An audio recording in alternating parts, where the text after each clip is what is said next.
Hey everyone, welcome to Speaker Lab's first video podcast. I'm Eric, one of the co-founders of Speaker Labs. I'm here with Eli, the other co-founder of Speaker Labs too. And today we're interviewing a legend, at least in our heads, Ethan Zohn, winner of Survivor Season 3, full-time public speaker, cancer survivor, incredible guy, philanthropist. Ethan, thanks for being with us. How you doing? Oh my God, this is the moment I've been waiting for with all of this stuff that's happening in the world right now. This is it. We have an E, an E, and an E right here. We are the triple E's coming at you live from Speaker Labs. I love it. That's a way better intro than I just did. Thank Yeah, you. that's real good. That's real good. E cubed for the win. E cubed. E cubed. Thanks for being with us, Ethan. Like I said, Ethan's an awesome guy. We've had the pleasure of working with Ethan a little bit recently, and we thought that we could create some pretty cool content talking about Ethan's experience with Survivor, talking about Ethan's experience as a philanthropist with grassroots soccer, talking about public speaking, because Ethan's now a professional public speaker. So we'll hear your perspective on all of those things today. Great. I'm ready. This is fun. It's not Awesome. often, in a good way. I love talking with you guys. I love working with you guys because, the public speaking world, it's a little bit mysterious. People are always wondering, like, what is a public speaker? What makes someone good, not good? And working with you guys has made me such a better speaker. And if we can share some of that information with people, I think it will help everyone. Public speaking is a incredible skill to have, and you guys are helping people do it. Well, thank you for the kind words. But we're not going to start with public speaking. We want to go into your story just a little bit because you have quite an interesting one. So take us back. You started your adult life journey playing professional soccer in Zimbabwe. Tell us how you got into that. Like, why did you decide to go into professional soccer, and what brought you out to Zimbabwe? Well, I never really had like dreams. I mean, I had dreams of being a professional soccer player, but I never really thought Okay. it into myself. Yeah. 'Cause I played in growing up. I played in high school. I played in college, and then after college, I moved to Hawaii because there's a lot of water there. I studied marine biology. I'm like, I'll find a job. Wasn't the case. I ended up working in a youth hostel, cleaning toilets, making beds. And there was literally an advertisement in like the local paper for a new professional soccer team called the Hawaii Tsunami. They're having open tryouts. And I'm like, all right, I think it was just like a publicity stunt by the team, which makes sense. Showed up at the tryouts, made the team as the backup goalkeeper, and then I'm like, all right, I want to do this for the rest of my life. And so I bounced around some professional leagues for a while and ended up playing in Zimbabwe in the Zimbabwe Premier League in Bulawayo, Zimbabwe. And that was in Wow. the year 1999. Cool. And Cool. when you went out to Zimbabwe, was there any apprehension? Were you sort of thinking professional soccer is cool, but this is a big culture change, life change, geography change? What was the experience of moving to a different continent? The experience was absolutely life-changing for me. Playing here in the United States in kind of the lower leagues at that time, 96, 97, 98, there wasn't like the fanfare that there is now with Major League Soccer. So I just, as a human being playing professional soccer, I wanted to feel what it felt like to be a professional. So Zimbabwe in this league, I mean, it is everything. We got 40,000 people a game, right? So these people Cool. live and breathe soccer. And so I just wanted to feel what that was like. And to be able to do it in another country, in a new community, was huge for me. So on a whim, I really didn't know much about where I was going. My buddy called me up. He's like, dude, this place is great. We need a goalkeeper. Come on over. So I went over. My mom was completely petrified. They're like, Of course. what? You're going? She's like, you're going to, she goes, you're going to Africa. Like Africa is like the whole, you're just going to Africa. Like there weren't different countries within Africa. And so I landed there, and it was a pretty awesome experience to walk into a stadium with 40,000 people. I was one of 2 white people in the team in the entire league. And so just that experience, like you said, culturally was just a very eye-opening for me. And I learned a lot about myself, learned about a lot about the world as well. That's Cool. awesome. So eventually you move back home to the States. Yes. And you decide to apply to be on the best television show ever created, and it's not particularly close. No Tell bias us here what, whatsoever. No, yeah, none at all. can we talk about Seinfeld for a sec? Where does that, place in your like best TV shows ever? It's up there, but like I said, it's not particularly close to the one Okay. that you were on 3 times in one. Tell us why you applied to be on Survivor, or did you not? Did they find you? No, I mean this is circa 2001, and it wasn't after like literally multiple different failures in my life that I come to the conclusion that I needed to apply to Survivor. So like my playing career was spiraling out of control. I was coaching soccer in New Jersey, living in New York City. That was my life, and I'm like, this I got to think of something new. So I actually applied for a job in advertising, which was really fun because my side hustle was I would name new products that came out on the market. So I'm like, I want to do this full time. And so I got a job, and I traded in my cleats and my sweatpants for some shoes and suits and ties, and I was ready to go. And then they called me like literally 5 days before I was supposed to go in and start the job and said, there's a hiring freeze. You can't come in anymore. So he's basically fired before I even got to go in and be hired. And so I'm like, That's almost an accomplishment. I didn't get a paycheck before I got fired, though. I was pretty pissed about that. Right. But I remember signing the contract. I saw where I was going to sit. I visited. I hung out with everyone, and I was like, ready. This is it. It's like a big life moment. I was 27 at the time, right? And so anyway, I didn't get the job, and then I was like, screw this. What am I going to do today? And I looked at my roommate, and he looked at me and was like, let's make a video for Survivor. And so I was supposed to make a video for him. He was supposed to make a video for me. We ran out of time for him, and we only sent in my time. And obviously it was great. And we edited this on two VCRs with VHS tapes. Wow. There may have been a few beers involved. I don't know. But we FedExed it the night before it was due. And obviously it worked out well in my favor. And Crazy. did you think that when they decided to put you on the show that you were going to win? No, I didn't necessarily think I was going to win. I had high hopes, but it was such a new game at the time. This was the third season. They had Borneo, Australia, then Africa. Reality TV was like on a upward trajectory. And I applied because it was an adventure, because I was in between life choices. My mom says I was unemployed. I say in between life choices, but it's just the game itself. Like I'm an athlete, I'm a competitor, I'm a gamer. Like this is a game that touches on every single part of you as a human being: mental, physical, social, spiritual, environmental. And to be able to do that, these high stakes on the world stage in front of millions of people on TV was just absolutely attractive to me. Cool.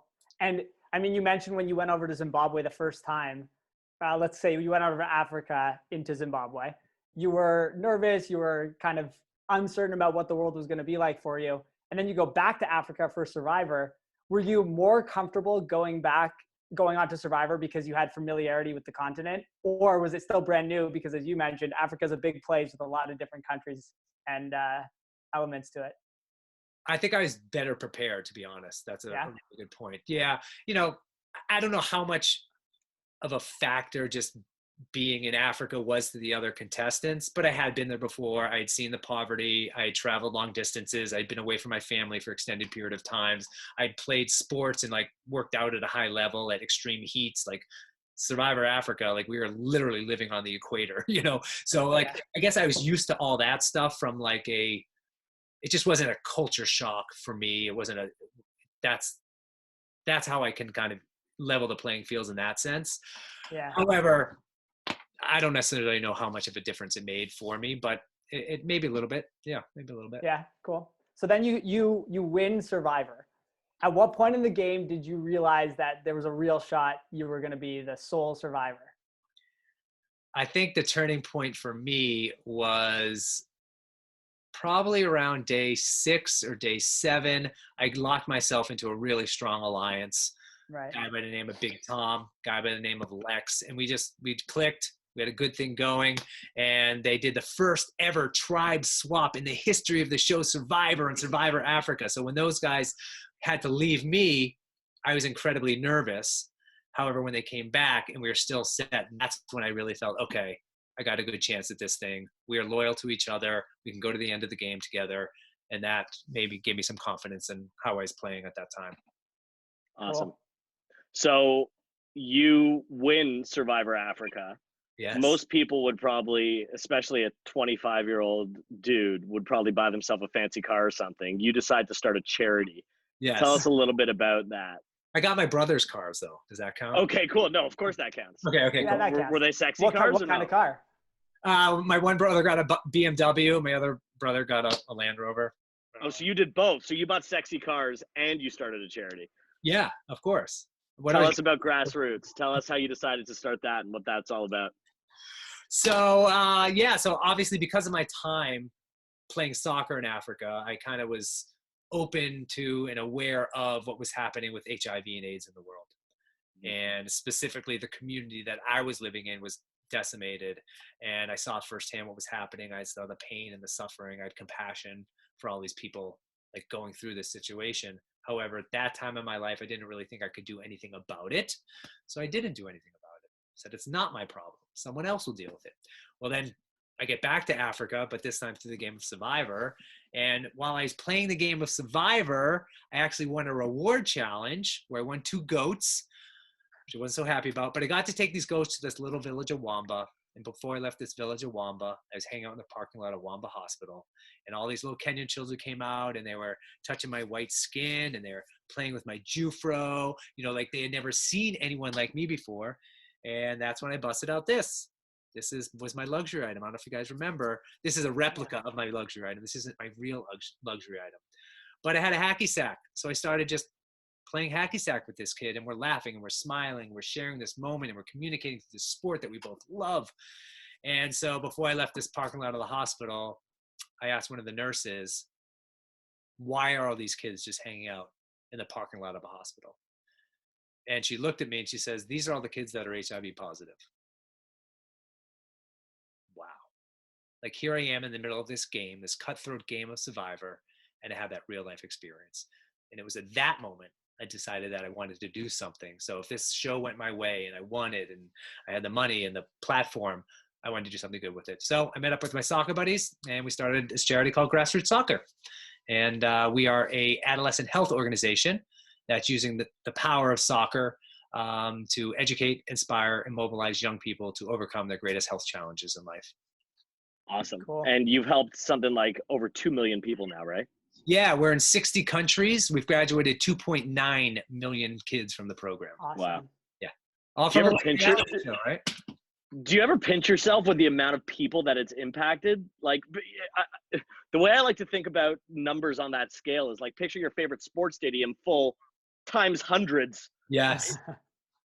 Yeah, that's a good way to look at it. I think what's happening, I think just statistics in general are sometimes a little bit, they're not just faceless numbers. You know, they are real people, your friends, your Right. family, coworkers, sports teams. And what's interesting, what's happening now, I hate it. Like I turn on the news and it's just like rolling ticker tape of deaths. They're like gamifying the whole death toll in the world. And it's like, it's weird because now it's just a number. Oh, 3,000 deaths today, 4,000, 5,000. It loses its weight and they just become numbers. But I think we need to attach, faces and stories to these numbers because that's the only way people are going to understand what's really going on in the world. And I think that's really important to note. Yeah. Cool. Yeah, definitely. So, I mean, when Eric and I sort of sit down and we look at your life trajectory, I mean, it's interesting. It's very different. You go from professional soccer to playing Survivor. You then win Survivor and you feel inspired to help people as you start a charity.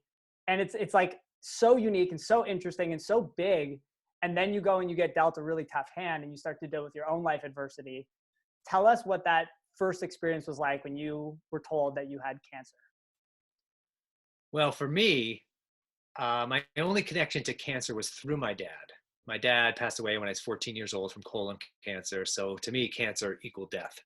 My dad passed away when he was 48 years old. So you can imagine when I was first diagnosed, that's instantly what I thought. Like, I'm going to die. That's it. Game over. And so I was completely sideswiped. I was 35 years old. I was on top of the world. I was a happy, healthy young guy. And I was training for the New York City Marathon. and I got some really itchy skin, and I didn't know what was going on inside my body, and I tried everything. And it wasn't until a swollen lymph node popped out of my neck, and they found a 6 centimeter by 12 centimeter mass in my chest. And I was diagnosed with a rare form of blood cancer called CD20 positive Hodgkin's lymphoma. I'd never heard of it either. And, did the chemotherapy, radiation. I had a bone marrow transplant, which worked for a little while. The cancer returned about 20 months after my first transplant, which, getting the news that the cancer returned was deflating. It was exponentially more difficult than the first time around. I had already gone through this. I had the maximum dose of chemotherapy, all this radiation. I had a transplant. I was running out of options. But for me, at that time, lucky for me, at that exact moment of time, just when I needed it the most, this new smart targeted therapy emerged on the market and was available for a select group of people in my exact situation. So I got on this experimental new drug, got my cancer into remission again. I was able to go on to get my second stem cell transplant, this time using my brother Lee as the donor. And now I'm feeling good. I've been in remission for about 8 years and healthy enough to get back on the show Survivor. And you're out there again. Unreal.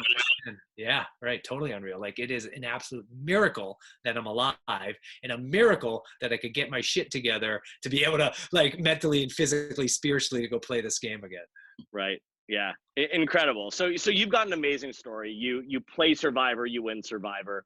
You then start this incredible charity, and then you survive cancer. And now you're out there talking to people, organizations, companies around the world. You're now a professional public speaker talking about how people can survive anything in life.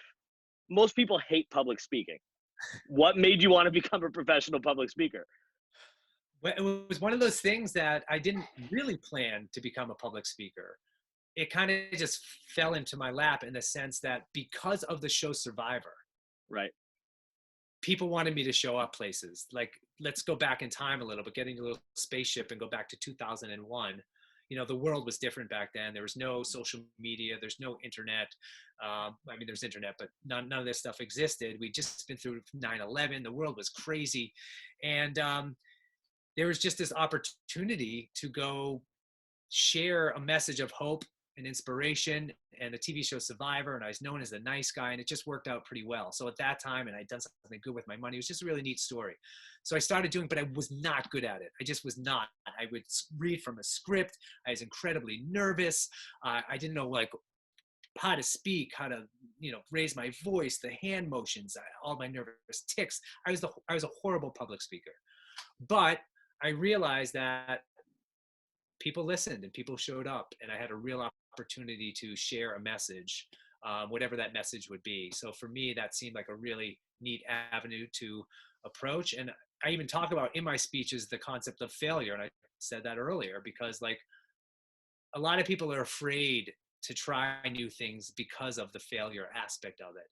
And I've kind of dug into that, because for me, failing isn't anything really bad. Like, imagine all the things that you'll miss if you don't even try because you're afraid of failing. So for me, failing is just not trying. And for me, I just wanted to try it. I wanted to see how it would go. I wanted to see the impact I could make. I could talk about myself, talk about grassroots soccer. I could raise money at the time. So for me, there's a lot of different things that made it a really appealing opportunity.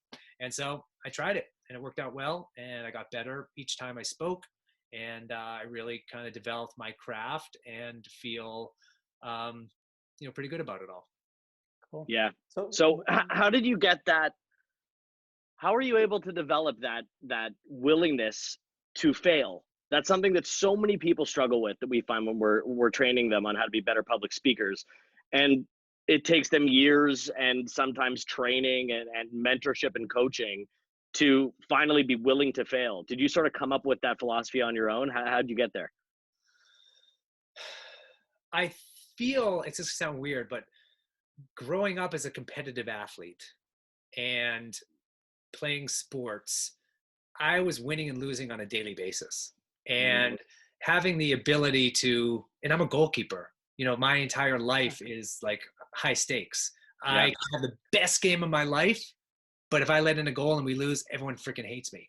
right? Mm-hmm. And I could have the best game of my life and the striker scores a goal and no one remembers anything I did, right? So it's this really weird thing. But as a goalkeeper and as a sports person, you need to learn how to win and you need to learn how to lose. And when you lose, you got to be able to get back up the next day and come back stronger, better player. And so the winning and losing aspect just kind of started to it got numb a little bit. Like it wasn't as big a deal if I lost or if I won. Obviously I wanted to do well, but as long as I was a good player and I competed well and I performed well, that was a win for me. So bringing that into the speaking world, if I screwed up and totally bombed a speech, Mm-hmm. I think I had the confidence to know that, like a sport, the more you do it, the more you practice, the more you train, the more you do it, the better you're going to get. And so I was okay with failing, not doing a good speech, trying some things out that worked, some things out that didn't work. And then over time, you're just picking the stuff that works really well. And over time, 10, 15, 20 speeches, I'm taking the best from each speech until you have that speech that just works perfectly. And then you can build into that other little aspects, but I have a core speech that I use every time. And I just dip and top all the other aspects I need to make it a more well-rounded speech and applicable to the community or the people I'm actually speaking to. Cool. I Awesome. mean, if you think early in your speaking career where you talk about being more nervous and feeling that apprehension a bit more viscerally, how did you know whether you were failing or succeeding? Because a lot of the time what we find holds people back isn't necessarily failure, it's the perception of failure. It's they think they did very poorly when in reality they actually did a good job. And so they don't have an accurate self-assessment or an accurate barometer to try to course correct as they go. So what do you think helped you build that self-awareness to accurately assess how you were doing? I was a huge proponent of feedback, negative feedback, positive feedback. Every speech I went to, I would ask for feedback. I created a survey early on to ask questions about the things I was nervous about. And so as a speaker, you can do that going into a situation. You say, hey, part of my deal is like, listen, I'll show up, I'll speak, but can we pass out a survey to all the people that showed up so I can just learn a little bit more about what I'm doing right and what I'm doing wrong. That was a huge help for me. So when I would go into college or corporation or now cancer organizations, I still do. I just did it the other day. I had a speech at a big financial institution, and it was online, one of my first online speeches. I spoke to you guys about it. You guys helped me develop a lot of the stuff I was doing. And I just wanted to know if it worked. Like, I have no idea. And the whole online thing, we can get into that, but it's, you're not seeing people, you get no feedback, there's no vibe. I want to know if I was having an impact. And I got some pretty good results, mixed results for sure. And there's definitely things I will change for my next speech, but without that feedback and without being open and vulnerable enough to receive that feedback, negative or positive. And once you do get the negative feedback, to actually take that as not failing, but as an opportunity to change that and make it into a better, whatever part of your speech, that's where I think I was successful. Just being humble and knowing that, I'm going to try new things, but I'm also going to need help along the way. I think it's a big insight to note that when it comes to course correcting and knowing where you're failing and where you're succeeding, don't necessarily trust your own intuitions on that. That's useful and you should trust yourself and introspect, but you got to go external and you got to see how it's landing with the audience. And I'll just throw a quick thing out there. Yeah. That I heard Adam Grant say, professor at Wharton, he's written a couple books. He talked about how earlier in his speaking career, and even still to today, whenever he has a speaking engagement, he will either send out surveys if available, but if not, he'll go up to specific individuals after the talk and he'll speak to them, get a little dialogue going, and then he'll say, what do you think I could do better?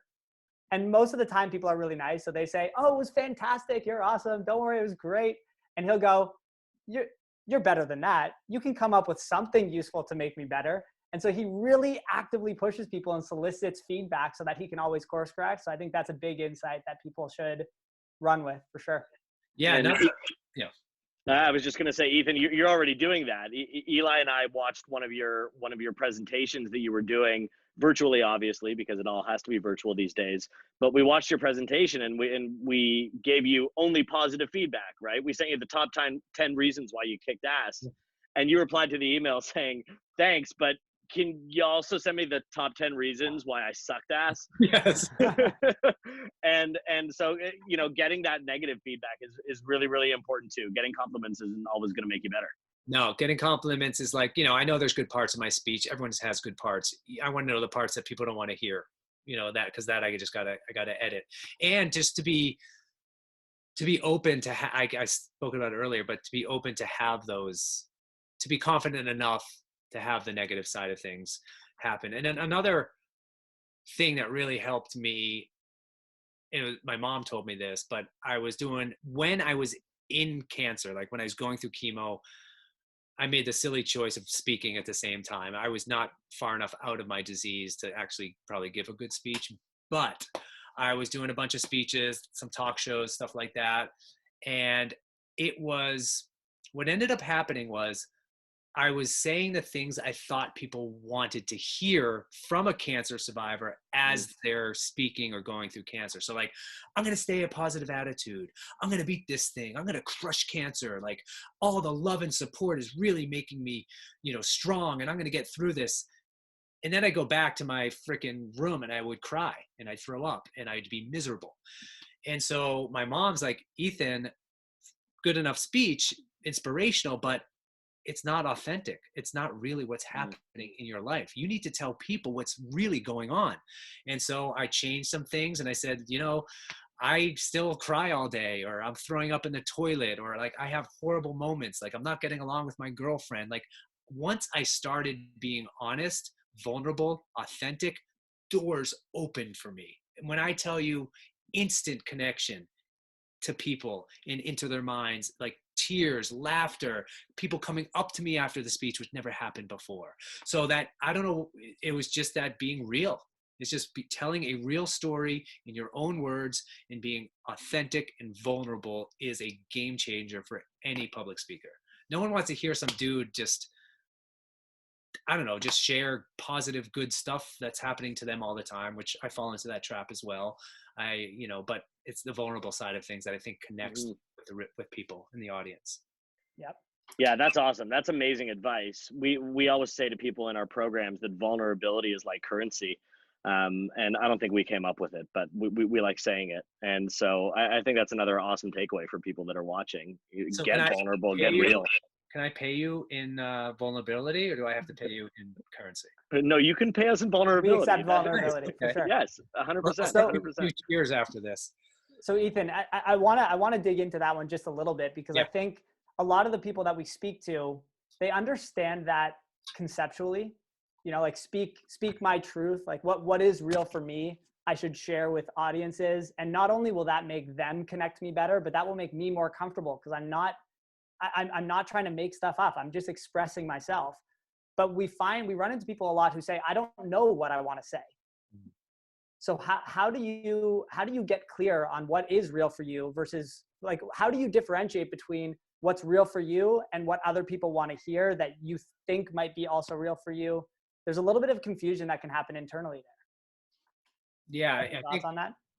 I do. When I was, and I hate to keep bringing up cancer, but when I was going through cancer, it was obviously a really, actually, I'm going to back up a little bit. What was it? Tell me. So you talk about how, like, no, it's cool. That was this moment out, but I forgot what you're going to say. I had another thought going on, but what did you just say? Yeah, good. There's nothing more vulnerable than keeping this moment in, right? Exactly. No, listen, I see another thing. Like, I was hearing you, but I already had something I wanted to say in my brain, and then I actually didn't hear the question. I forgot what it was, which happens to me all the time on stage when I have a point that I want to get across and someone asks a question and then I lose it and I don't listen to them. So like, being present and focusing on your audience and the questions is an important part of public speaking. Now, not only that, but you handled it right too, right? I mean, originally you said, can we edit that out? But the right thing to do is just be open and say, repeat your question, right? So many people are so scared of doing that. So we'll see. Maybe we'll edit it out, maybe not. But Eli, will you repeat your question? Yeah, I think people are always trying to be perfect. We say just like succeed at being imperfect. That's the beauty. So, and to be perfectly clear, my question was probably super confusing in the first place. So let me try to make it even clearer. I love what you're saying about like, just be real. Just tell people what's real for you. And then you don't have to make stuff up. You don't have to try to worry about about meeting every other person's needs for information. You just share you, and that's good. But we find a lot of people aren't really clear on what's real for them. And so they don't really know what their message is. How do you get clear on your message? How do you really get intimate with what's real for you versus what is just stuff other people want to hear? Yes, I remember where I was going with this now. So when I was going through cancer, I remember someone told me, like, nothing is more empowering than the truth. And often the thoughts and feelings, concerns that a cancer fighter is having is the same of the person taking care of them. But if you never have that conversation, you'll never know. So as a cancer fighter, I was scared, I was lonely, I was frustrated, I was confused, I didn't want to die. And my mom, she was scared, frustrated, confused. She didn't want her son to die. And so once we had this open and honest conversation, and I knew that she was feeling the same stuff that I was feeling, I realized, okay, well, that's important. And so when I'm now addressing a crowd of people who may or may not have gone through cancer or taken care of someone who's cancer, I know that a lot of the stuff that I was going through is probably what they're going through too.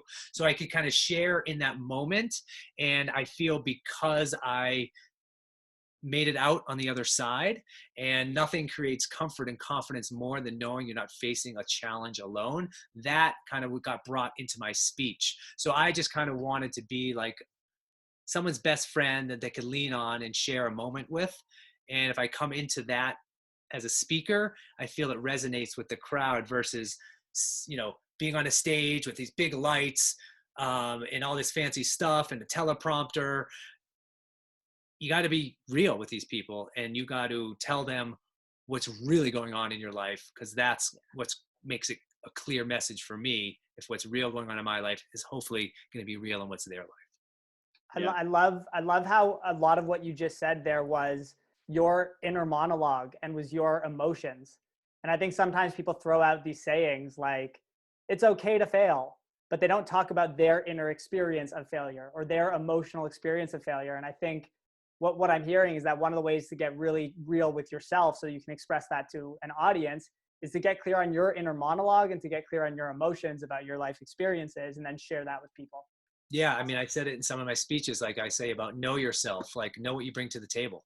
The better you know who you are, how people respond to you, the better you'll be, to work with people and present to people. And I also kind of sometimes, like, because I went through cancer and I went through this big journey, and I went through a journey with my dad passing away, journey growing up as a Jewish kid, journey growing up as a cancer guy, right? So now I know if I were coming to a speech to hear someone talk about cancer, what would I want to say? What would I want to hear? How would this, what would I want to achieve as a guest to hear some dude speak inspirationally? So I worked backwards in terms of, like, what are these educational objectives that I'm hoping the audience will leave with? What would I want to hear if I was in the audience listening to me? And I just worked that backwards into my speech to be able to give some of these educational outcomes. And you don't need 100 of them, 1,000 of them. Like, listen, I learned from you guys, I kind of overcomplicate things. I got too much stuff going on. It's easy to simplify things, repeat what you have to say, stick to 5, topics or something like that. Because if you just blast them with too much, people don't really remember. So Cool. I've got a bit of a different question for you, Ethan.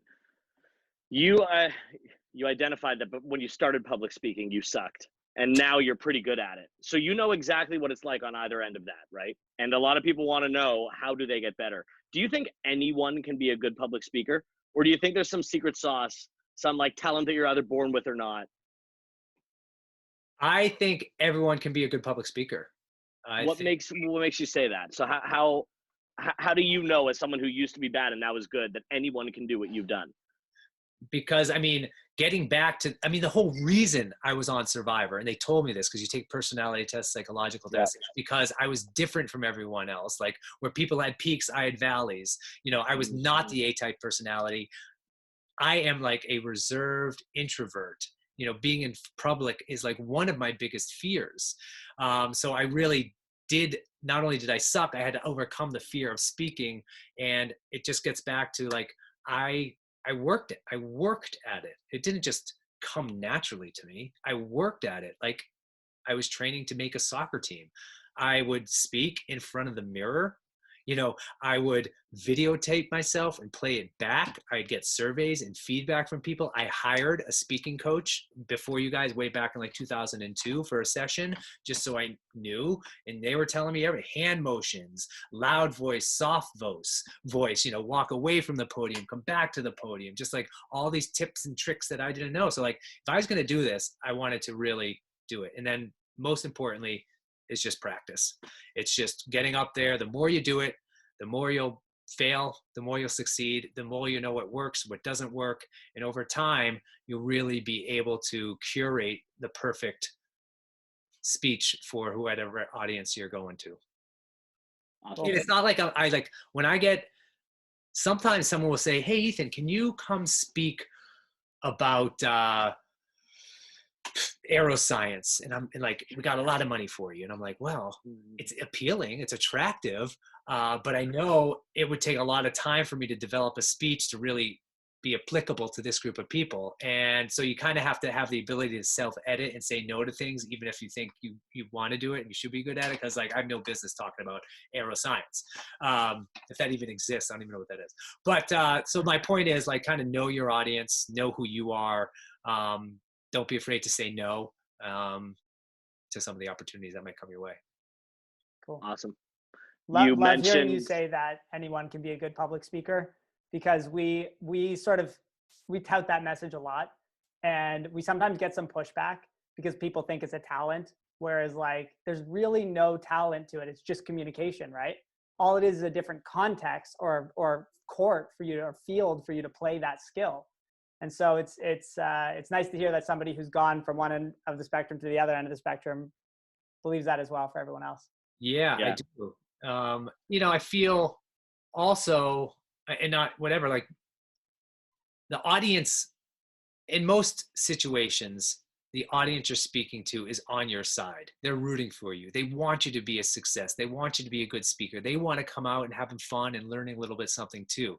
So if you can kind of take that into your next speech, I feel that's really helpful, because like we're all working together to have a really fun time, and everyone wants to be there, and everyone's coming there out of their daily work or whatever. Maybe if it's university, you're forced to be there, or you're getting there for credit, it's a different story. But for like corporations and CEOs and stuff, other people that you're working with, you know, everyone wants a speaker to succeed. So just understand that, and understand that like if there's a pause or an awkward moment, the audience is on your side and they're supporting you, and just to go with it and make note of it, and don't try to ignore it. Oh my God, I forgot what I was going to say. I just wrote this last night. Sorry, give me a second. And it's just not as bad as you think it is in your head.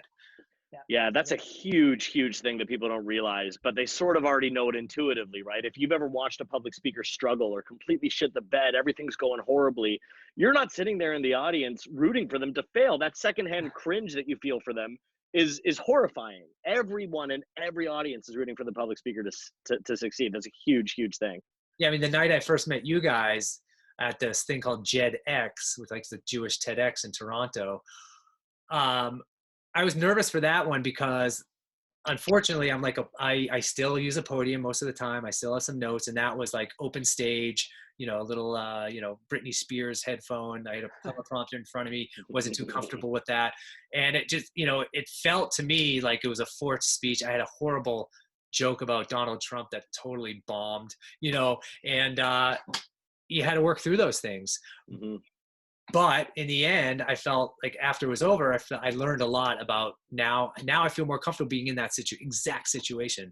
I can go to another speech that's an open stage with a teleprompter and feel a little bit more comfortable. Yeah, it ties back to your being more willing to fail once you've already failed, right? Correct. Yeah. So I want to talk about fear in just a second, because you mentioned the fear of public speaking. But before I do, obviously you've had to move everything online. You're a professional public speaker who is now a virtual public speaker. Is there anything that you've learned switching to public speaking via a webcam that you can offer to anyone who's listening? Yes. I feel you need to bring up the energy a little bit more. I mean, it depends if it's, because most people are going to, most people are looking down. No one is really just watching you all the time. They're doing 100 different things because you're not in front of them. So they can text, they can eat, they can shut off their camera.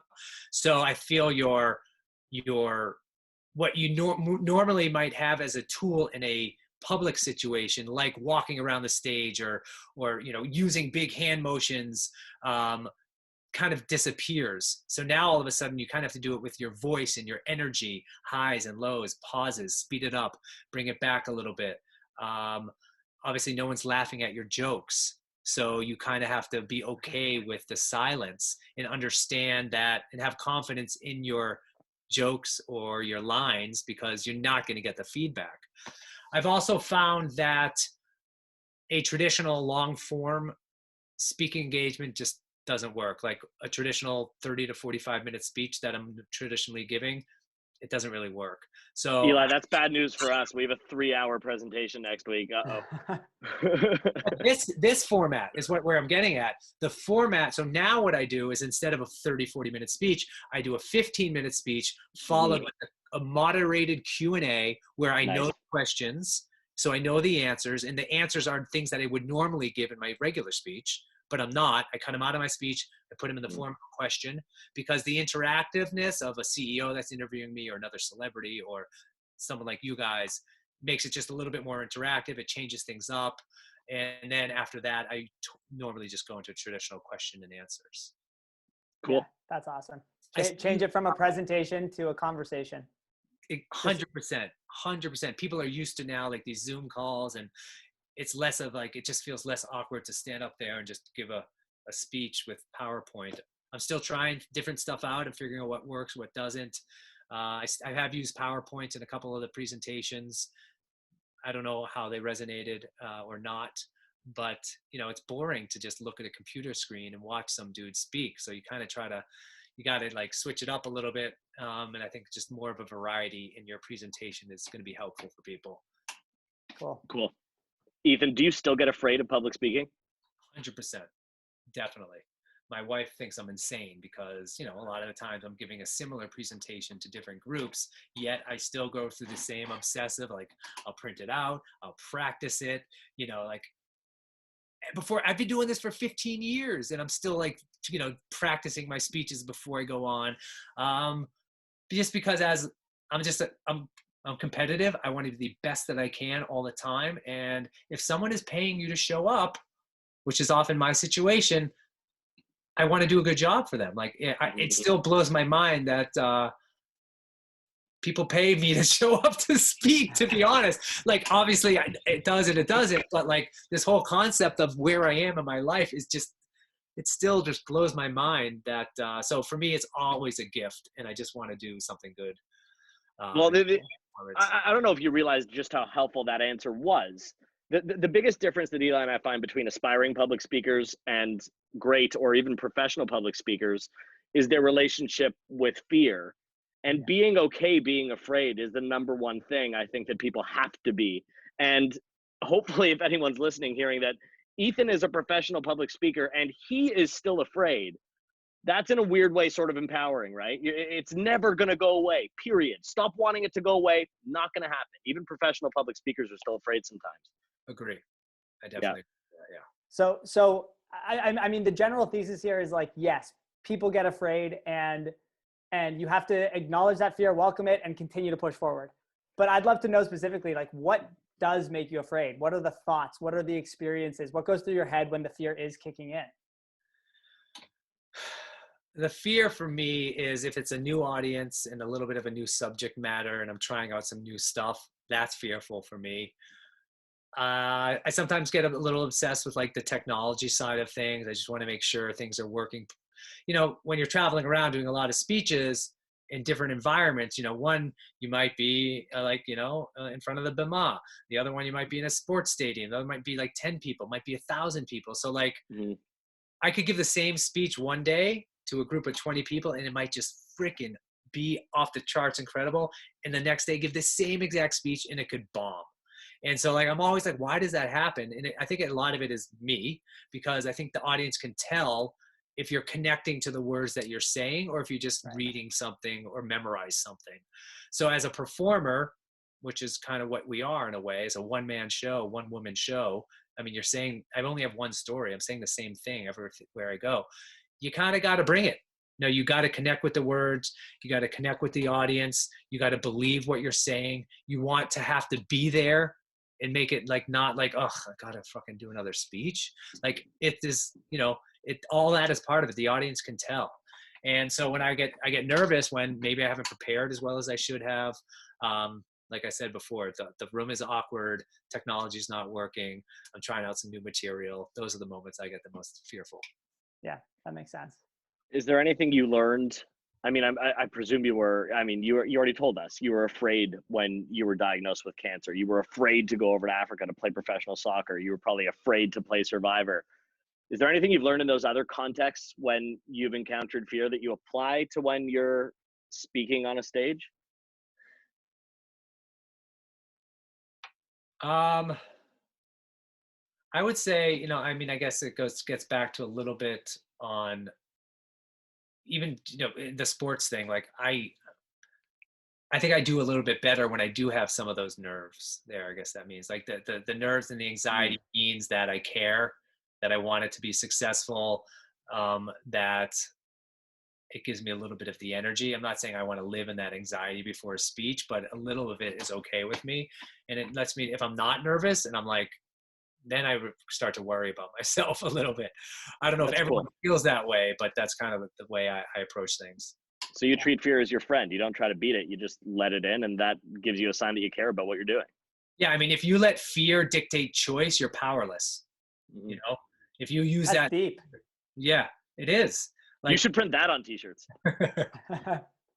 Yeah. So like fear is unavoidable for anyone in a lot of different situations. And if you let that fear, like I said, dictate your choices, you're going to fail. However, if you can use that fear as strength and power, then that's a different situation. To just reframe your connection to fear. And like back to fear, like fear for me is just not trying. Mm-hmm. If you don't try anything, you're not going to learn anything. It's like you can't choose whether or not you're going to feel fear, but you can choose what you do when you feel fear. Yes. Right? Yeah. Do you have any public speaking, virtual public speaking things coming up that you have any apprehensions for? Like, are there any real scenarios on the docket? Real scenarios on the docket. I did my first couple after talking to you guys. Those are past, but right now I don't have too much stuff on the docket. What I'm doing now, which is really fun, is I'm not fearful of it. I'm really excited about it, but it's a different form of public speaking. Is I'm doing these like trivia nights, scavenger hunts, show and tell parties. Like, I think I showed you before, but what is in these drawers, everyone? So like, I like the interactive part of it. Like, what's really fun for public speakers, anyone who's working with you guys, if you're good at something, you're probably good at, if you're good at just public speaking, you're probably good at other aspects of public speaking, emceeing events, hosting trivia parties, like exactly what I'm doing. So now I'm trying to monetize different ways to speak to people, and that's kind of some of the stuff I've been doing. So my advice to people is you try all different things. Don't just stand up there and read your speech. You can try other things that are involved with public speaking. Stand-up comedy, if everyone hasn't tried that is fearful. I did it once because I just wanted to try it, see how I good at it. I tested myself. I was prepared to fail. I was incredibly scared out of my wits to do it, but I did it. I wrote a set, made it happen. Best experience in my life. I'll never do it again, but I did it. Crickets or laughter? Come on. Well, there weren't that many people, just myself. Like it's I can send you the set. It was way back in 2005, but it was really nice. Cool. Yeah, cool. Eli, you have more questions about public speaking, or should we get to the lightning round? I think it's lightning round time. I think it's lightning round time too. Ethan, you ready for the lightning round? Yes, I am. All right, we're going to give you some rapid fire questions about, I won't even tell you what they're going to be about, and we'll see how they go, all right? Okay. All right, lightning round question number 1. You've known Eli and I for a little while now. If Eli and I were to compete on Survivor, which one of us would win, and why is it me? Oh my God, tough question. Well, I feel that you guys would probably be in a secret alliance. You wouldn't let either of will you be on the same episode? Yeah, let's say we're on the same season.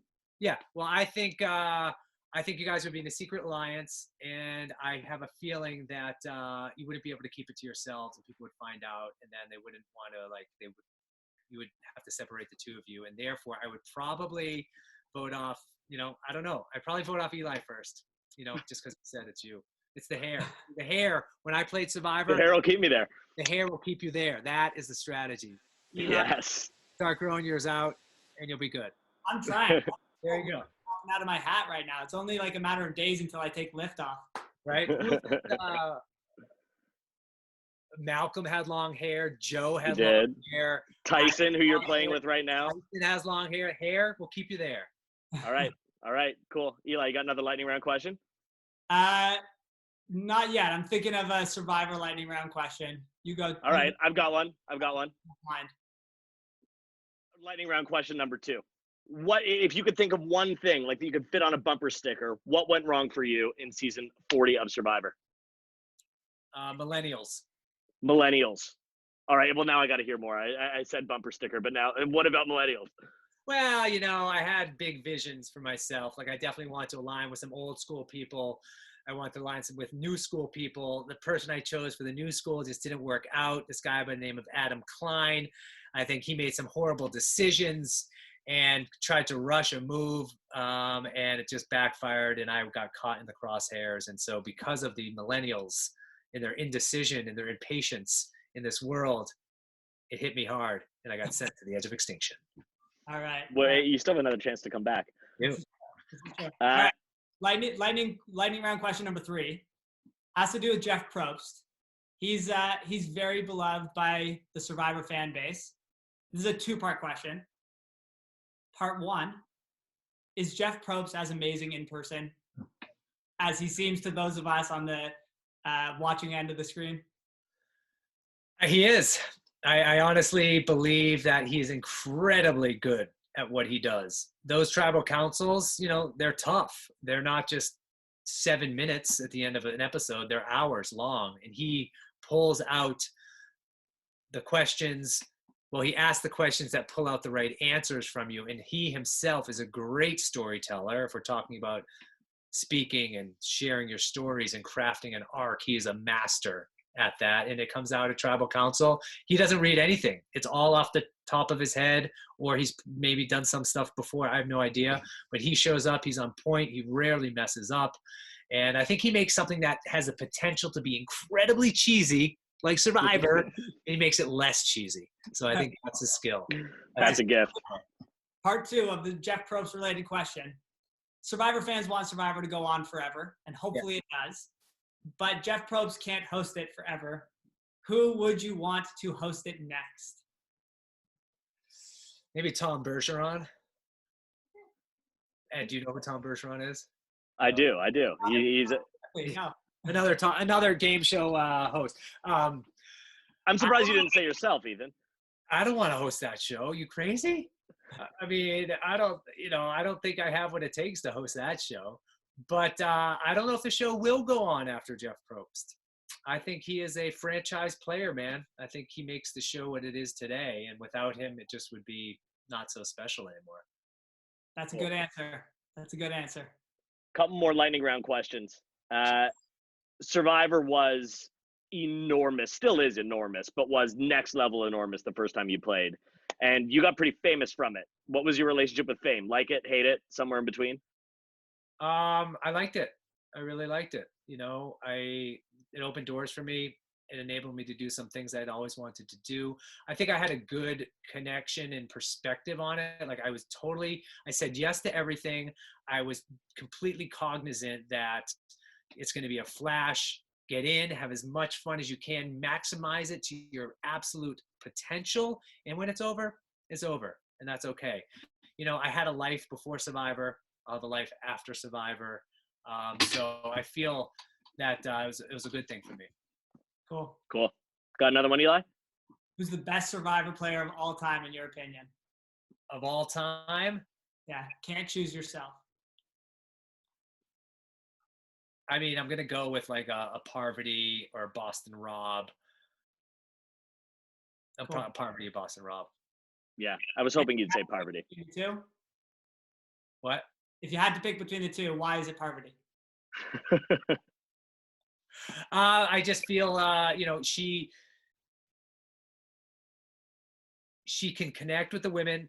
She can hang out with the guys. She's really good at the endurance, perseverance challenge. She's smart, and she doesn't mind like hurting people's feelings in the context of the game. I think she's got a cutthroat, a silent but deadly cutthroat side of her that many people don't see, and she masks it in the smile and charm. Last one, Ethan. Would you ever play Survivor again? A 4-time Survivor player, yes or no? Oh wait. Well, we've lost Ethan. Are we still talking? What I said on my way out is thank you for having me. Lose my number. All right. We'll see. Maybe you'll change your mind in 5 years or something if this goes on forever.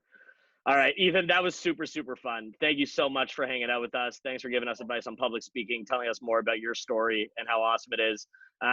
Last couple questions. If people want to get involved with Grassroots, is that something that people can do? Can they volunteer? Can they donate? How does that work? All of the above. grassrootssoccer.org.